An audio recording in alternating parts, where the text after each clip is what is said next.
And welcome back to Pastor Plek's podcast. We are recording live, and we are on whatever platform you're watching us on, YouTube and on Facebook. So we want to just say hi to everybody on the platform. And with me in studio is none other than Catie Sas. Catie, how are you? I'm doing great. Just a little bit cold. It is, yeah. If we look cold, that's because we are cold. And thankfully, about an hour ago, Catie, it was about high 40s, low 50s, and I was like, dadgummit. And I had to do a meeting in the Live for More Center because I was like, this is way. Because you were a little wuss. I was a wuss, but there was a small child, and the small child had to, watch TV somewhere while we talked. So, So anyway, this is really cold. And we're on the weekend of Martin Luther King weekend. Did you do anything like special or anything for Martin Luther King weekend? I did not. Yeah. Do people do Well, that? you could go down on the east side. They usually do some sort of march on East Austin. If you go down like 12th, or is it Chicon? Chicon, where there's this huge mural. It's right outside Eastside Community Church. They usually do some sort of thing. Oh, that's fun. Yeah, it's pretty wild. Yeah. But we did take the day off to celebrate and talk about how our civil rights history and how awesome it is that we live in a free and equal land. But one of the things that's wild is we actually talked about, and I wish I would have thought like I planned this, but I didn't.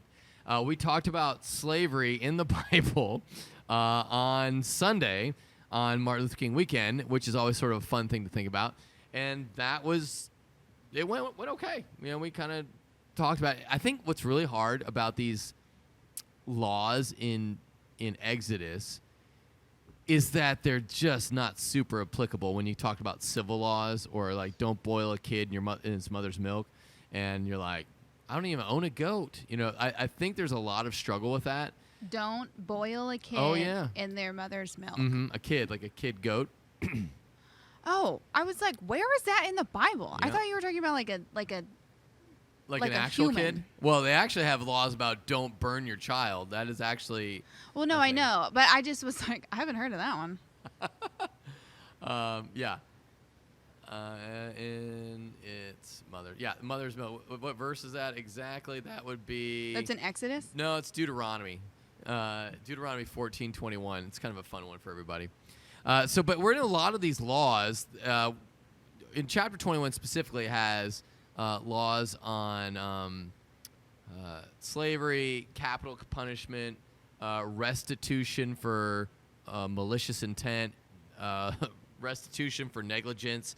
And then chapter 22 is going to get into, restitution for breaking and entering, restitution for, it's wild. Are we doing every chapter? We're doing it. No. No, but you listen. This is the longest sermon series we have ever done. No, we have done longer. Ever. But at least you get to know what's in the Bible. Did you not want to know that part? Well, no, I feel like I just read, I don't know. It's just like. I'm not judging. I feel like I'm just ready for a new thing. We're going to move on eventually. But here's what's important. When you read the Old Testament and you get to like the slave laws, how do you read them? And I think this is one of the reasons why I felt it was important for us to kind of go through this, because I think, and this might be where you think differently, but you get to sort of show how someone can read the Bible devotionally. Does that make sense? Mm-hmm. And I think what happens is we sort of just, when we get to those parts of the Bible, you go, boring, move on. And I think there is spiritual depth because it clearly is God's word. Now, is it God's word that we need to talk about? Is that your go-to verse, slave laws? No, but I do think it has great value for you to know, one, where it is, because it is God's word. Two, how it can apply to your life, even if there is a cultural disconnect that's so broad that we don't do slavery, and that's actually God's heart, which is even better, right? So I feel like that's where we get to show, like, because I think so much of the time people look at the Old Testament and they either go, clearly that God is disconnected from the God of the New Testament. Well, Do you not see that? Do you not ever hear people that are like, they go, that can't be the same God, and we need to unhitch I just ourselves ignore from the Old those Testament? people because they just think they know what they're talking about, and they're really stupid. You know what I appreciate about you, Katie? You just follow me blindly. I love it. It's pretty great. Or am I just... I don't. You think I'm following you blindly? Yeah, clearly. No. All right. Well, I appreciate that. I'm following God. I don't know blindly, but I'm just like. Okay. Well, but okay. I'm not gonna listen to. But don't you ever have conversations with people who doubt the Old Testament? Yeah, and Okay. I just go, okay. Okay, but so anyway, what I guess my heart is. I'm not gonna try to prove anything to them. Like. That's fair. Whatever. That's fair. Yeah. All right. Well, so you may. Okay, I appreciate that you're like. Well, here. Let me tell you the reason. Like, I'm a boring debater. Like, you can try to debate me, but I'm not going to fight you. Yeah. You're like, okay. I'll fight you on other things, but when it comes to the Bible... What will you fight me on? Oh, man. Now you're putting me on the spot. Well, you're fighting me on the importance of... well, I guess I'll just preaching bring up... through the Exodus 21 and slave laws. Like, last week I wrote a blog about parenting. Oh, About, what'd you say? like, Ava's, like, sleep, terror, just the season of awful. Yeah. And I wrote about how, like, she used to slam her face into the crib railing to get us to stay in there and, like, to get us to come back. Because, like, she realized that if we started walking out of the room and she slammed her forehead against the railing, that we would come back in a panic and check on her. And so she did that all the time.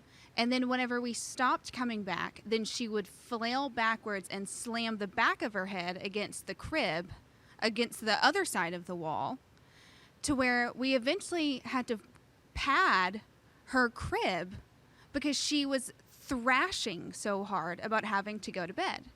Like, she was so pissed that we would have the audacity to care about her sleep that she would slam her body against the crib in rebellion.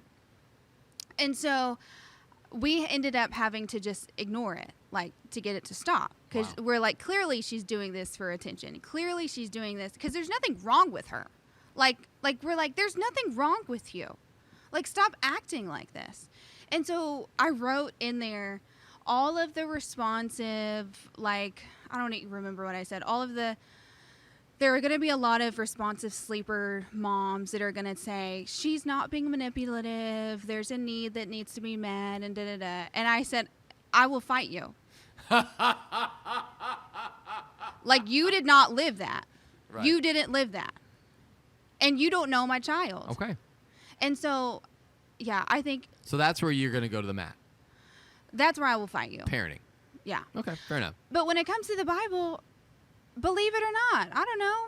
Yeah, I guess. Like, but it's not. Okay. That's not my problem that Sure. you don't believe it. Fair enough. I'm going to tell you about it, but, like, I don't have the power to change your mind. So Okay. I'm not going to look like an idiot all trying right. to prove but something to you. you have been reading through the Bible. Yes. Where are you at right now? 1 Kings. So, and you've had to make it through Genesis, Exodus, Leviticus, Numbers, Deuteronomy. Yes. So we started Exodus shortly after I just finished it. Wow. And I was so relieved when I was done because I'm like, oh, finally Moses died and we can, like, go to a different dude. Like, I can learn about, like, now we're at Joshua. Like, yay, we can, like, and then we start Exodus here. And I'm like, dear Lord, baby Jesus, I just read this and I have been dying to get into a new book. But wouldn't it be helpful if you could, when you read the scripture, you weren't just, like, trying to get through it, but you were looking to find Jesus. No, I wasn't trying to get through it. It's because I'm reading it. Because but when I was you read relieved. Exodus, it's not like you're done. You got to go to Leviticus. Yeah. And then Numbers. And it's kind of like telling the same story over and over. In fact, then Deuteronomy, second law, it's like doing it all over again. Or wait, when does Moses die again? What's before Joshua? No, he does. He dies at... Because I'm like, wait, now you're confusing me. Yeah. He died... Like, you read about Moses' death, I think, in Numbers. But then Deuteronomy, probably the same thing. Maybe it's there as well. Deuteronomy? Let me fight. I think it's probably Deuteronomy. Anyways.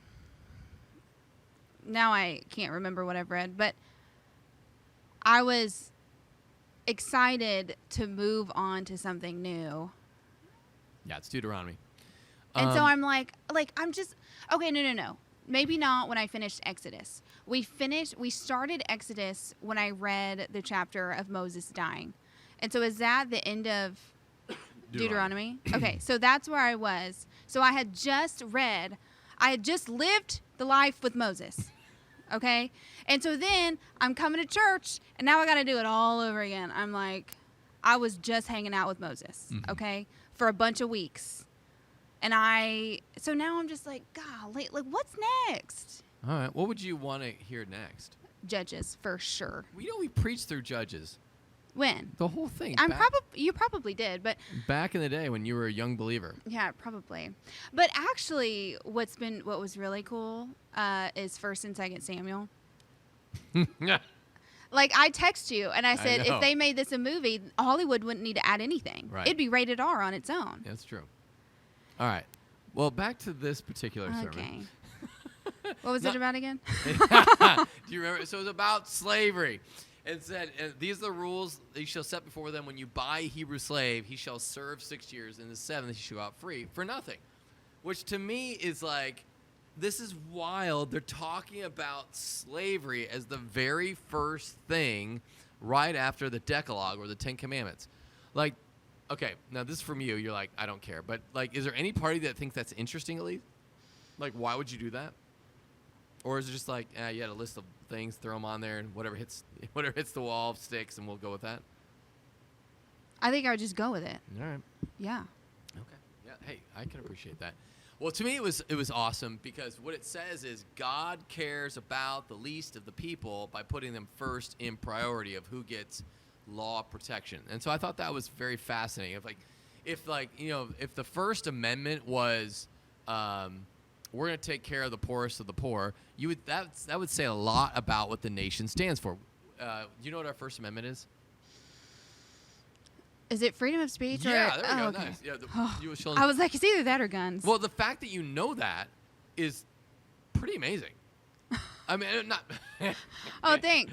No, that's not to say that you're dumb, but most people don't know what our First Amendment is. But what they do know is that that we're a country based on freedom, right? Like that. Like, if you were to say, what's probably the main thing of our country? It's liberty or freedom. Like that's kind of our slogan. Even though so many idiots in the world think we don't have freedom, but whatever. Yeah, well. Go to another country. Go to the Middle East. That's true. That's where it's very illegal to be a Christian. Okay, so that is sort of like the primary thing for America was freedom. The primary thing here is something way different and way more unique, and this is where is it even a priority? But the whole point is like there is the social class of a person does not determine his value, and a person should be treated as a brother even if they are a slave, and that's sort of mind-blowing. Which is then goes back to Galatians, of like there's neither slave nor free, Greek or Jew, barbarian, Scythian, slave or free. All for Christ is all and is in all. Like he is. That makes us equal, even though in our social strata, we are probably not equal among peers or whatever. That's why I have such a hard time with titles. You have a hard time with what? Like, I don't care what your title is.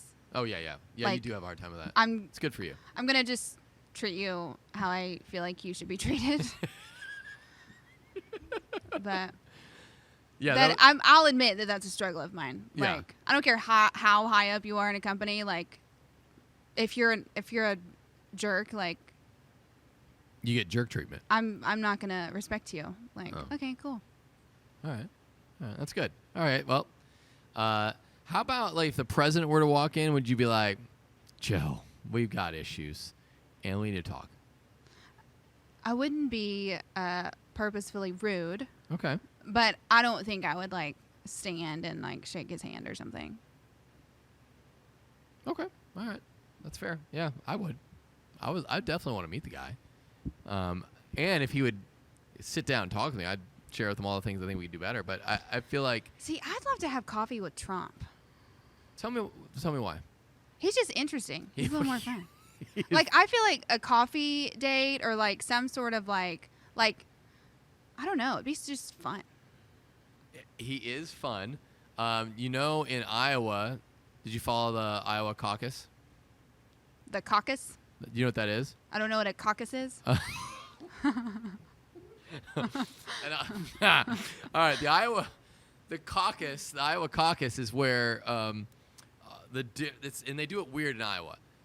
It's where you kind of like elect your people, and you finally come to your primary person. And Donald Trump, I think, got like 51%, and nice. it's over. So, not a big shock, I don't think, from anybody's perspective. But it's just sort of wild. It's kind of how they do the primary. So, and then what's interesting is that the way the Democrats do it is they go to like a big gym, and if you want to vote for somebody, you have to go sit in their section. Mm-hmm. And then they look across, they go, ooh, Biden has this many people, Williamson has this many people, Phillips has this many people. Ah, man, Williamson doesn't look like you got too many. So everybody that's in Williamson's camp, you got to go sit in Biden's section or Phillips' section. That's literally how you physically have to go. You have to show up and you go sit somewhere, and then they count butts and seats literally for the primaries for the Democrats. It's kind of fun. Huh. Yeah, it's sort of wild. Anyway, Interesting. Yeah. All right. So back to what we were talking about. We're really struggling to stay focused here. It's because this freaking air conditioning is on above us. Yeah. It's kind of like the cooking vent, like when you're cooking dinner. I don't know. Do you ever do that? Do you ever cook dinner? Yeah. Where there's you turn the thing on, it goes, smoke vent is above you, and Yeah. it's just going forever, and then you turn it off, and it's almost like your brain releases this like sense of relief. Yeah. This like, oh, maybe I don't want to burn the house down. Really? That makes you want to burn the house down? It is. It just is so. It's so overstimulating. Well, so we have is Adrian like that? I feel like Adrian would be like she is like that. Oh, totally like that. But for some reason, that sound does not bother her. Every other sound in the whole world does, because we have a noise machine to go to sleep at night. We also just had 11 puppies last night.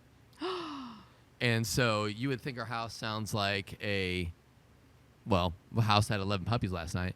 But when you turn a sleeping or a noise machine on, you can sleep right through it. It's no big deal. Right. So, but when you turn it off, it does feel like someone took like a vice off your head. Yeah. Yeah. All right, so back to your sermon. Yes. Okay. That you were so intrigued by. Clearly. Do you remember anything of it? If I think really hard. Like okay? I did talk about Iraq a little bit. Do you remember that part? Yes. Well, do you remember what I did? No. I just think you need pizza. to stop asking me hard questions. Well, no, listen. I'm just listen. If the student hasn't learned, the teacher hasn't taught. So this is where but I don't think that rule can apply to me, because I can zone out in anything. Fair enough.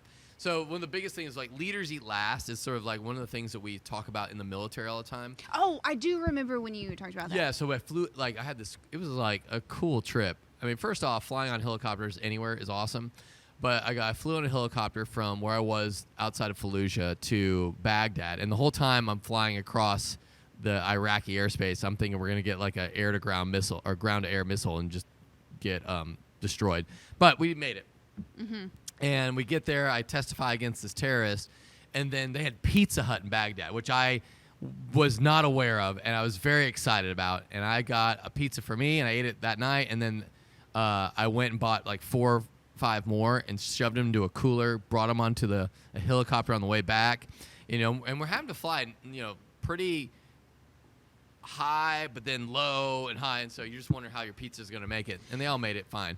And we get back, and we gave the pizzas to the lowest ranking guy. You don't just give it to like, hey, officers first, then the NCOs, then the and was that just you, or is that like a general policy? Just general rule. Okay.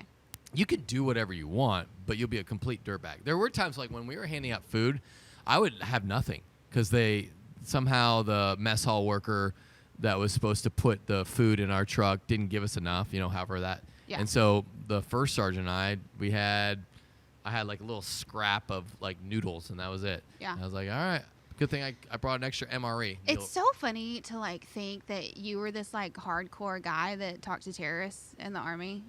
I just like I can't like. I had the same personality, so that makes it even more fun. I just like can't see it. Yeah. That's so weird. It's fun. I loved it.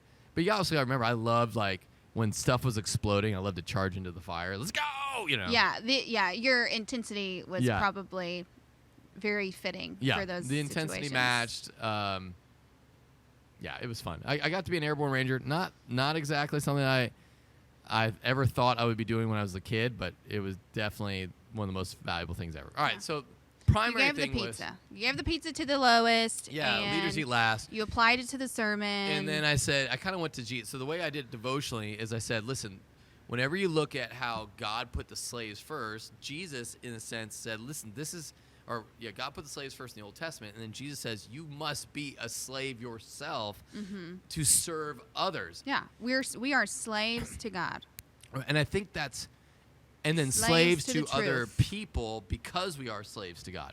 Whoever wants to be first must be last, wants to be greatest of all must be a slave of all.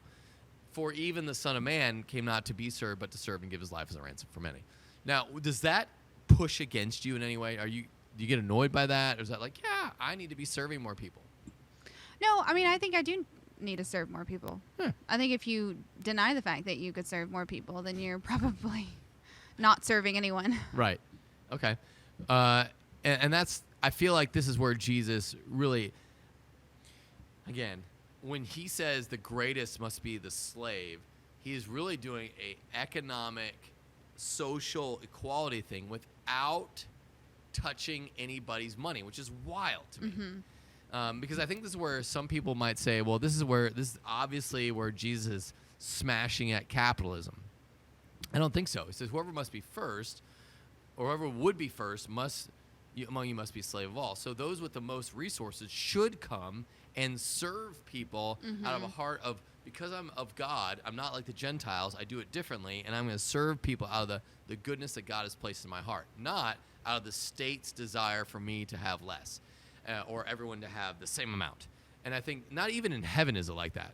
Not that I need to make this like a pro-capitalism thing, but in heaven, there's going to be people who are in charge of 10 cities. Some people are in charge of 5 cities. Some people are in charge of a city. Some people are going to be like Sammy the sweeper cleaning the gold streets. So I don't know exactly how that's all going to work, but you're going to have different levels of responsibility based on how the rewards you've gotten here on earth. That's not new news to you. We're going to have jobs in heaven? Yeah. You don't just get to like sleep on a cloud. You have to work. We were made for work. That was pre-fall. And so when we get to heaven, we're going to have some people in charge of 10 where cities. is this? Are you kidding me? No, I'm not. Okay. I don't want a job. What do you want? I want to be in heaven where I'm heavenly and I get to relax and hang out with Jesus. I think that sounds like if you go to Luke 19. Okay. And there's going to be so the whole parable, the parable of the Right. servant who does hey, Tell me where the Bible says we'll have jobs in heaven. we're going to have okay, man, I feel like this is where we need to Yeah, you should tell me all about it because clearly I'm stupid. you're not stupid. Let's pull up. But no one has ever told me I'm going to have a job. Well, in heaven. okay, so not that why do you be good, but like part of there's reward in heaven. Some people are going to be saved you've heard this. But are they fun jobs? Like, I don't even. What is the the deal? Let's say let's say you worked at the perfect place and you were a perfect person. It would be, or at least a glorified person. It would be really. So we'll great be job. happy about it. Yeah, you're gonna love your job. Remember But do we get to pick a job? Like what? No. Read the verse. All right, hold on. Let me see if I can find. Okay, here's the city. All right. And the king said to him, "Well done, good slave, because you have been faithful in a very small matter. You have authority over 10 cities." Then the second one came and said, "Sir, your mina has made 5 minas." So the king said to him, "You are to be 5 cities." And then another slave came and said, "Sir, here is the 1 mina I put away for safekeeping, a piece of cloth. For I was afraid." Blah blah blah. He said, "I will judge you by your own words, you wicked slave. You knew you did not. I was severe man, withdrawing that I didn't deposit and reap what I didn't sow. Why didn't you put my money in the bank?" And he's got angry. Anyway, and they took away everything. So That explains nothing. no, it does, because this is a parable Okay. It's a parable about like some dude that didn't put Okay, something so what's in the meaning of the bank. parable? I don't know. So there's heavenly rewards for earthly faith. Right. What does That that is- have and it's- anything to do with having a job? Well, if you're going to be over a city, if there's different cities that you're given, do you think how does a city run?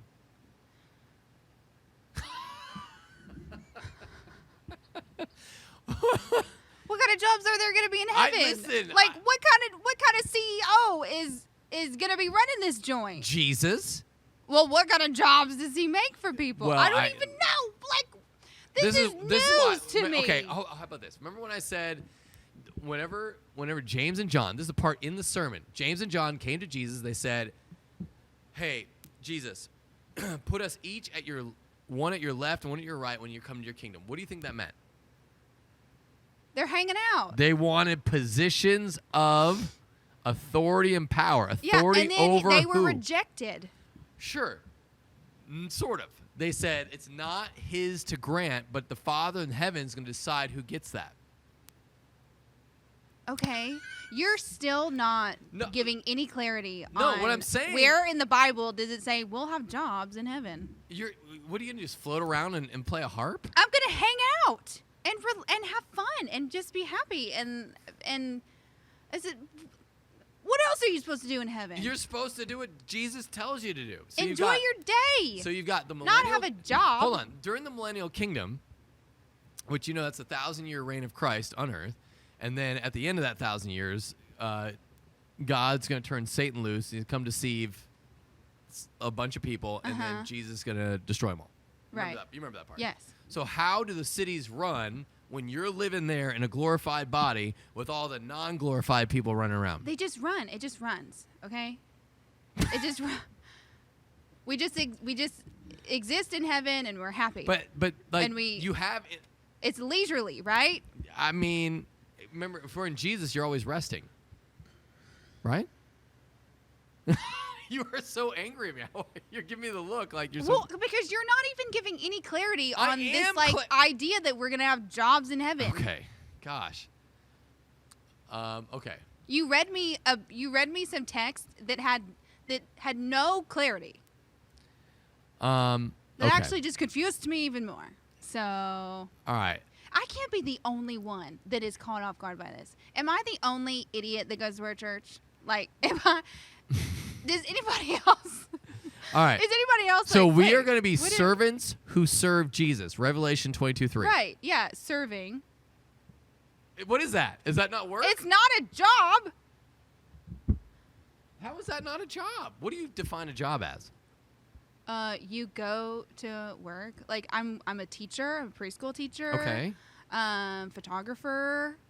Yeah. I now sell Monet, which is hair and skincare. Oh, nice. As of like 2 days ago, I just thought maybe it'd be fun. Okay, excellent. So, all right. So, Like I'm only gonna work if it's fun. well, it's going to be you're working for Jesus, who's the best boss, and you'll be serving him, and that's pretty good. But then why would he give us jobs? Gosh. Okay. All right. But Like, he created if I us could be to a work. stay-at-home Remember wife, Genesis? I would. Like that's Genesis like, 2:15. Here, I want you to work. Here's the land. and I get it. Like the Proverbs 31 woman, she worked and she helped provide for her In family. fact, how about this? How about this? But like, Jesus said that my Father is always working. Like, have you ever seen that? yeah, because he's a man. Commercial? Father's work. If it was Oh, like, hold on. You just said the because he's a man, dudes- he's always working. So if men it's- are gonna be working. if What the are women men gonna- have jobs, why do the women have to have jobs too? Listen, I'm not a Hey, feminist. listen, trad wives everywhere rejoice. This is Don't great. give me a job. I don't want to work. Okay, all right. I don't. Maybe he'll let you run the social media account. Like if it's fun. If it's fun, I'll do it. So the problem with the if it's fun, I'll do it. That puts you in charge. Like I You're just want a to know. servant just does what his master says. I just whereas- want to know what sort of jobs are Is going this to be like, available. Is this like a prerequisite before you get to heaven? Well, no, I'm just kind of curious. Like, what sort of jobs are in heaven, anyways? Can I work at a bakery? I Like, is there? I mean, like, I'll make bread. So here's the good news. We know from glorified bodies you can eat, because in John chapter 21, whenever Jesus comes to the disciples on the shore, he eats food in his glorified body. So I guess you could eat it. I don't know if there's actually any taste buds going on anymore, or if they've been glorified, or if there's super taste buds and everything tastes great. I don't know how it works. All I know is if you're saying we don't have taste buds in heaven, that's where you're losing me. Because what is heaven if we can't eat good food? Like, what is the... Well, I don't even know if you're going to have sex in heaven. Like, well, I mean, I guess sense? that's true, because we're not married in heaven. Like, no one's married in heaven. Right. I mean, because, like, which wife would you be? Yeah, and that's where Jesus said, remember, because, like, what if you had multiple wives or well, whatever? because I know that we like, Ryan and I aren't going to stay married in heaven, because everyone, brother, sister, like, but,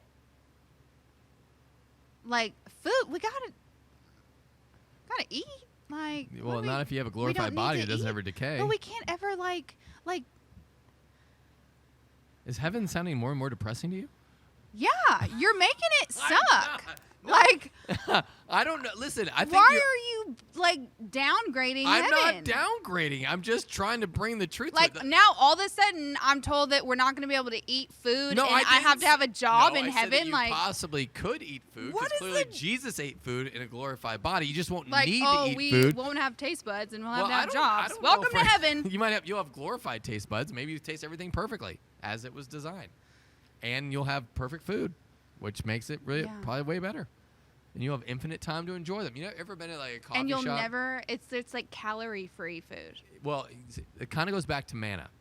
Okay. You remember manna back? Yeah, it's the remember bread that fell nobody from the could sky. eat too much, and nobody could eat too little. And if you gathered enough for the next day, then it was like it would mold. Yeah. Gross. All right. Whew.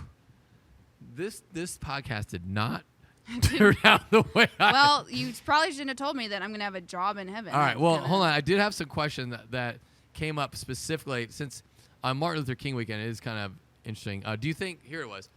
Do you think it was offensive in any way when you impersonated a black pastor during your sermon? Do you remember when I did that? It was not. I don't think it was. Well, and Joel came up to me and while I was doing it, he was giving me the heart thing. You know, he does this, and he goes, I love you, and I was like, I love you too, Joel. Joel is our elder chairman, and he's black. And he's black. Yeah. And he's awesome. What was DeShazer, was Wesley offended? No. So if the black people aren't offended, well, right. I think the person probably wasn't from our church or might have been new to a church or whatever. And I can understand. Like, if you don't know me, that might be like. Well, it's just kind of, it reminds me of like, and listen, I don't know who sent this in, so I might be saying something real rude and offensive. I have no idea. But it's like when the white people feel like they need to be offended for the black people. On behalf of other people. And it's like they're not offended. Right. It was fine. Yeah. Yeah. Like. Well, and I do a fair. I think I impersonate. And it's not like you were. It's not like you were mocking. Right. It was like It was this like. Is like I wish. You thought he's cool. Like you. I was like the way they preach. I wanted to be able to preach like that.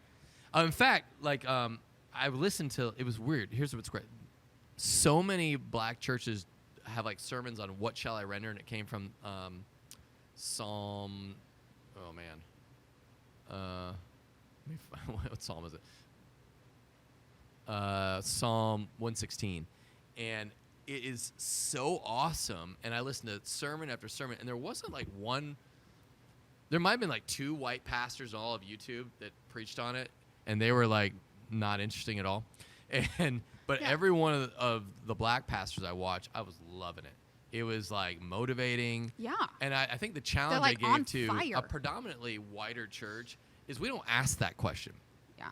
And I think that was sort of the challenge. And is what challenged me. It's like, why don't we as a white? Okay, we're about 65, 70% white. As a white church, though, I hate to use that terminology. It sounds so like, I don't know what that is. But as a predominantly white church, yeah, like I wonder why. And I haven't ever heard in any of my. I've never given that sermon until I preached it then, and I hadn't heard any other churches do it. But like, in general, in history, whites have been predominantly better off, and they're not asking the question, what shall I render?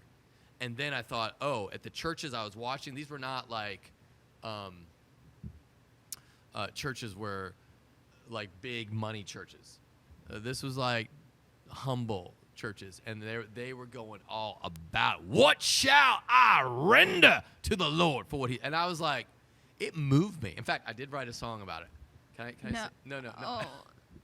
Okay, fine. Well, but Sing I just it. wrote a couple verses. Okay. After Are you doing it in the voice? Like, what? No, I'm not gonna do it in the voice, but like it's an actual song. Like after I listened, it was like, what shall I render? What shall I give?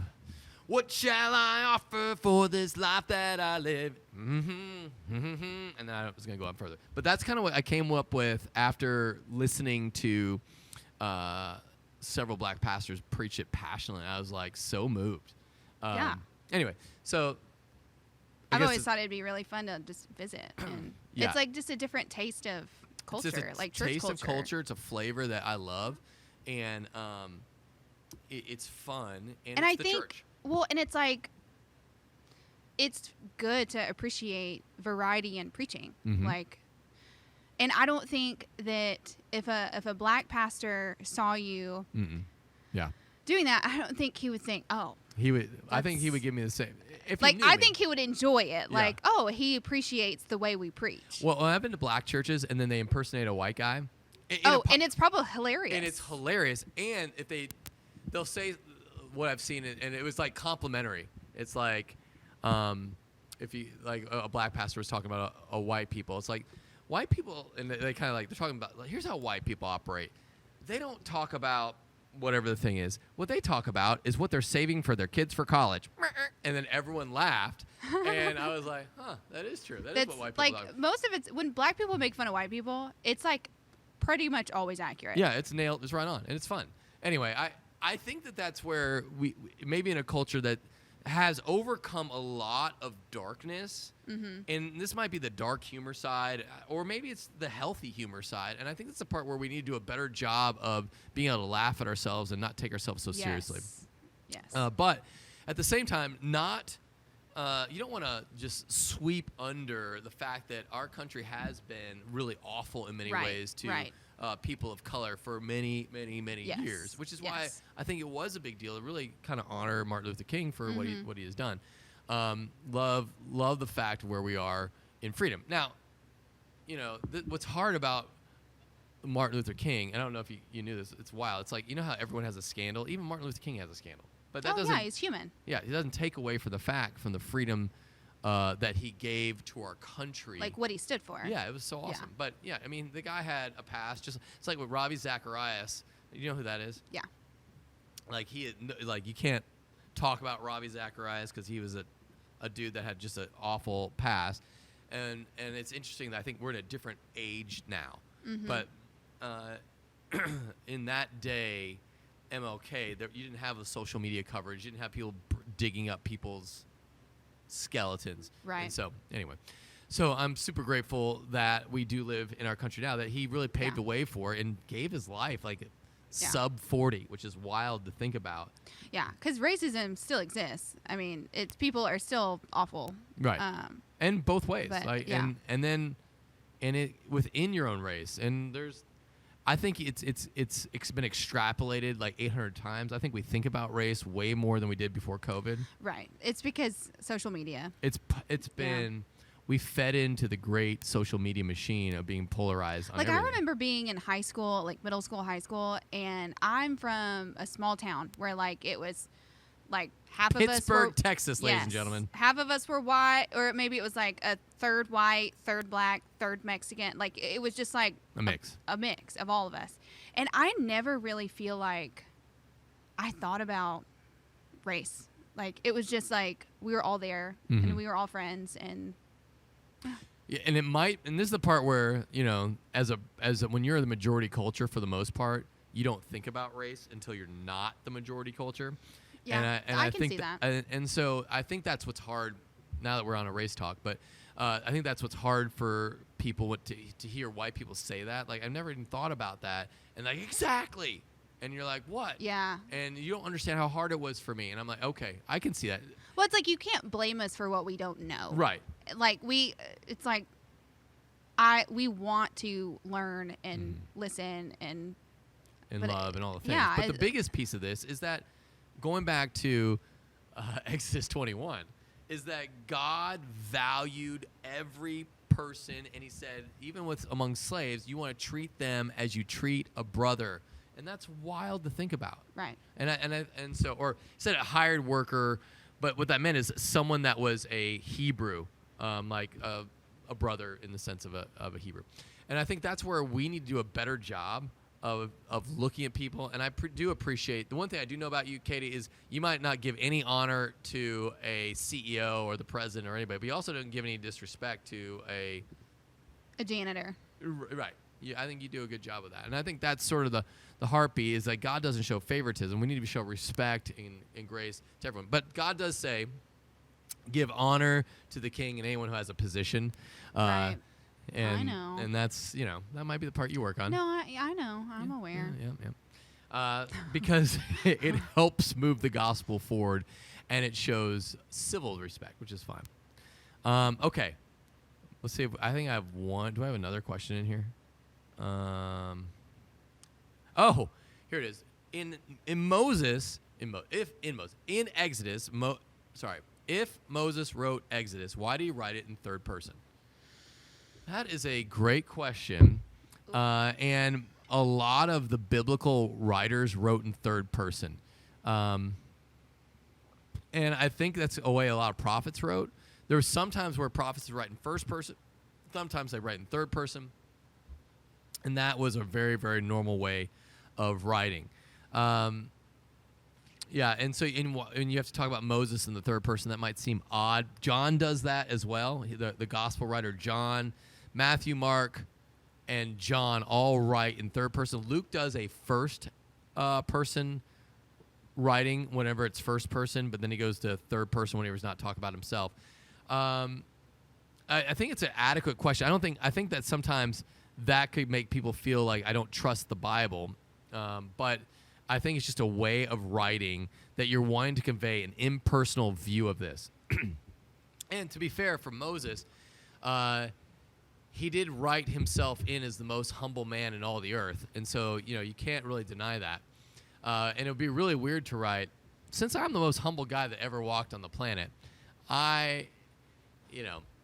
so he was able to third person that. And I think he did have a relationship with God, and I think he was the most humble guy on the planet, but God had humbled him through some really tough circumstances. So I don't know. Does that bother you, Katie, that the Bible is... No, I don't think that's something I think too hard about. Yeah. I appreciate, so Nehemiah is written from a first-person perspective, and I really appreciate that. I can get into Nehemiah He's telling a story. It is a story, yeah, and it's more like, and there it was, and then this guy opposed... No, he's telling his story. Yeah, he's telling his story, and Moses is too, but I think Moses is telling it... Everyone has different writing styles, too. I mean, even back then, it's like... Sure. Based on... Now, I don't know what personalities were like. Well, and remember, Moses wasn't writing for himself. He knew that what he was writing was going to last years beyond himself. Right. And so I think you might get lost in all the I's, and that might make it way easier to just write Moses. Yeah. And so if you know that makes a ton of sense on why you'd write it like that. Yeah. It's like when you read anything that Paul wrote, it's like, you know it's Paul. Right. Well, that's a good point. Yeah, that's actually really helpful. I think if you understood that Moses had a greater view. Now, some people don't think that Moses wrote tradition up until the 17th century. And this, I don't know if this. I'd love to hear if you care about this. Up until the 17th century, everyone thought Moses wrote Genesis, Exodus, Leviticus, Numbers, and Deuteronomy. Then after that, everyone started debating it and saying like, well, no, that's not possible, and it blah, blah, blah, blah, blah. Your thought on that? Was Moses born then? I mean, remember Genesis, he obviously wasn't born for that, but he wrote Genesis. To me, it makes the most sense. So how would Moses write Genesis? If he wasn't around for the Genesis stuff? Right. Like, how did he know about all this stuff? Because there's a lot of stuff oral in tradition. Genesis. So it was written in a way that it was like a big box of poetry. and then it was formed, He passed just down, gathered passed down, and then he eventually wrote it down. Because logically, it would make more sense if Noah wrote Genesis. Right. Or Adam wrote his section, and he like passed it on. But, I mean, sort of it was like that. They just passed it on orally, and then eventually Moses writes it down for really the birth of this nation. It's not like it's not like, when Joseph, the son of Jacob, goes down to Egypt as a slave and goes to prison. It's not like he had a Bible to read to tell him that he could trust God no matter what. All he had was a couple promises that were passed down from his parents about what God had said. It was an oral tradition thing. Right. But eventually Moses comes along and he does write it down, and he gives us the Pentateuch, or the first 5 books of the Bible. So there you go. Cool. Yeah. You ready to wrap this up? Yeah. I feel like people might be a little... Hey, if you're still watching, way to go. We love... Might be miserable or you're either miserable or you're having fun. Yeah, I'm hoping that you're having fun and getting a lot of cultural, vibes, along with a lot of history. Yeah. Absolutely. Hey, thanks for watching. If you want to text in and let us talk about anything that you got to share, 737-231-0605, or go to pastorplek.com. We'd love to hear from you. Make sure you watch, make sure you share, make sure you subscribe. Love to get everybody influenced by God's word and the power that he has. And so if you want to let people know more about where we're at, you know how to do it. From our house to yours, have an awesome